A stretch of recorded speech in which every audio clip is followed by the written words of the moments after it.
নমস্কার বন্ধুরা, ড্রয়িং একাডেমিতে স্বাগত। আশা করি সবাই ভালো আছেন এবং আমিও ভালো আছি। আজকে আমি গণেশ ঠাকুরকে দেখাবো। চলুন কীভাবে আঁকছি দেখে নিন। এইভাবে ফুটকে ফুটকে দিয়ে নিয়েছি। এবার ঠিক এইভাবে করে দিতে হবে। এই ফুটকে থেকে এদিকে করে দিতে হবে। এবার আমি কানটা করে দেবো। এখান থেকে নিয়ে এরকম, এই এখান থেকে এরকম এইভাবে ঠিক করে নিতে হবে। তারপর এখান থেকে নিয়ে এরকম, এখান থেকে নিয়ে এরকম, ঠিক আছে। এবার এখান থেকে নিয়ে এরকম করে এসে এখানটা জুড়ে দিতে হবে। এবার এখান থেকে নিয়ে এসে এটা আমার একটু হয়ে গেছে, এখানটা করে হবে। এরকম করে নিয়ে এসে ঠিক এরকম এরকম করে দিতে হবে।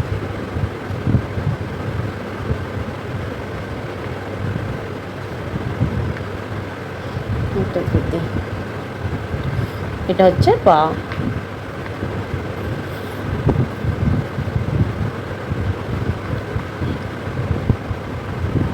পাটা ঠিক পাচ্ছি না আমি, ওই জন্যই বারবার চেষ্টা করছি। এইভাবে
বন্ধুরা, আমার গণেশ ঠাকুরটা আঁকা ঠিক হয়েছে কিনা মোটামুটি আমি চেষ্টা করেছি। তবে আপনারাও চেষ্টা করুন, আপনারাও পারবেন। হয়তো আমারটা খুব একটা ভালো হয়নি, তবে এইভাবে চেষ্টা করতে করতে আমরাও পারফেক্টটা পেরে যাব, আর আমাদের বাচ্চাদেরকেও শেখাতে পারবো ভালোভাবে। আর আমার ভিডিও যদি ভালো লাগে অবশ্যই সাবস্ক্রাইব করে দেবেন এবং আমার পাশে থাকবেন। টাটা।